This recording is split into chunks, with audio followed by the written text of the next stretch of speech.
भगवान श्री विष्णु जी के बारे में आप सब ने तो सुना ही होगा, लेकिन आपने कभी श्री विष्णु जी के विश्व रूप को विस्तार में समझने की कोशिश किए हैं? अगर आप विष्णु जी का विश्व रूप के सिर्फ एक कॉन्सेप्ट को अच्छा से समझ लेते हो तो इस मनुष्य जीवन का उद्देश्य आपको बहुत अच्छे से समझ आ जाएगा। और अगर आप श्री विष्णु जी के विश्व रूप को सोचते हुए इस वीडियो को देखते हो तो सच में इस वीडियो के अंत तक आपके रोंगटे खड़े हो जाएंगे। और इतना ही नहीं, श्री विष्णु जी के विश्व रूप को समझ लेने वाला मनुष्य इस संसार के प्रति नज़रिया ही बदल देता है। तो दोस्तों, वैष्णव ज्ञान के इस वीडियो में आपका स्वागत है। तो दोस्तों, भागवत गीता के 11वें अध्याय में उस सर्वशक्तिमान ईश्वरीय रूप का वर्णन विस्तार से किया गया है। अर्जुन ने महाभारत युद्ध शुरू होने से पहले श्री कृष्ण से उनके वास्तविक रूप को दिखाने की प्रार्थना की थी। तब भगवान श्री कृष्ण ने कहा, हे पार्थ, अब तू सैकड़ों हजारों नाना प्रकार के अलौकिक रूप को देख। इसके बाद श्री कृष्ण ने अर्जुन को दिव्य दृष्टि प्रदान किया। अर्जुन को दिव्य दृष्टि प्रदान करने के बाद श्री कृष्ण ने समय को रोक दिया था। अर्जुन को मिले दिव्य दृष्टि से भूत, भविष्य और वर्तमान तीनों काल को एक साथ देख पा रहे थे। और जिस सर्वशक्तिमान ईश्वरीय रूप को अर्जुन ने देखा, गीता में वर्णन कुछ इस तरह से किया गया है।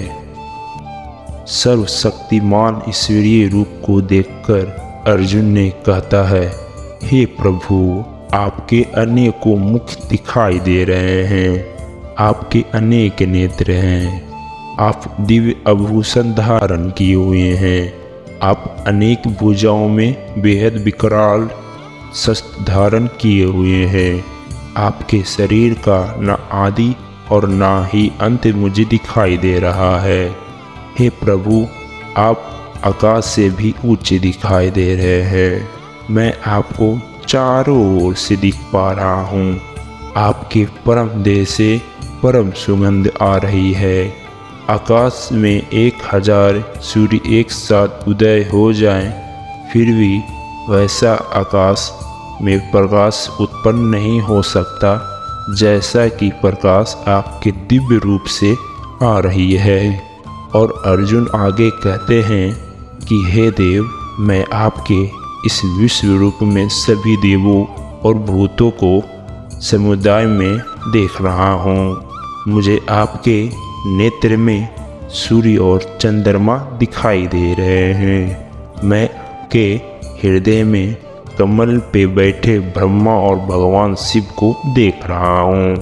संपूर्ण ऋषि और दिव्य सर्प आप में दिखाई दे रहे हैं। आप गदा और चक्र धारण किए हुए हैं। आपका मुख अग्नि समान प्रतीत हो रहा है। मैं समस्त देवताओं और संपूर्ण ब्रह्मांड को आप में ही देख पा रहा हूँ।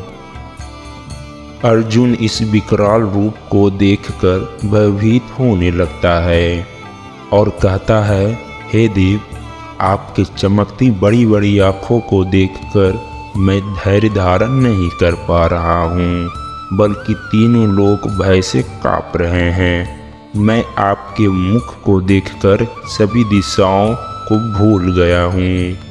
अर्जुन आगे कहते हैं कि धृतराष्ट्र के सभी पुत्रों और राजाओं के समुदाय को और हमारे पक्ष के भी प्रधान योद्धा आपके मुख में प्रवेश कर रहे हैं। ये दृश्य देखकर अर्जुन का धैर्य अब जवाब दे गया। अर्जुन ने कहा, हे देव, आप कौन हैं? अपना नाम बताइए। अर्जुन के इस प्रश्न का उत्तर देते हुए श्री भगवान बोले, मैं सभी लोगों का विनाश करने वाला महाकाल हूँ।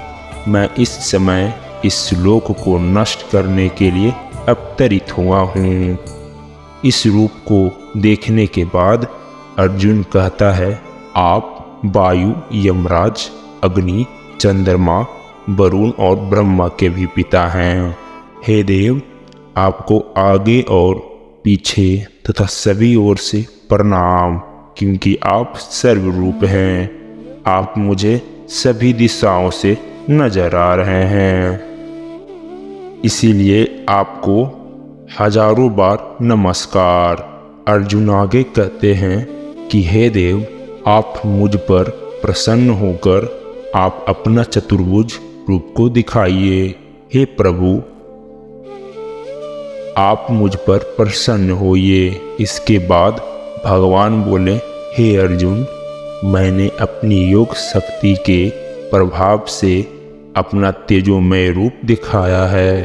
वो तेरे अतिरिक्त पहले किसी ने भी कभी भी नहीं देखा। ना ही कोई वेद के अध्ययन से देख सकता है, और ना ही यज्ञ से और न ध्यान से।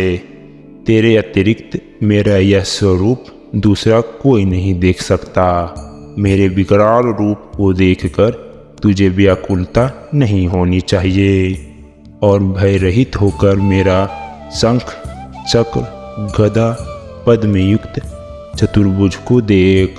इस तरह भगवान श्री कृष्ण ने अर्जुन को अपने चतुर्भुज रूप का दर्शन कराए। तब जाकर अर्जुन भय रहित हुआ। तो दोस्तों, आशा करते हैं कि आप भी अर्जुन की तरह उस भगवान की अस्तित्व को समझ पाए होंगे।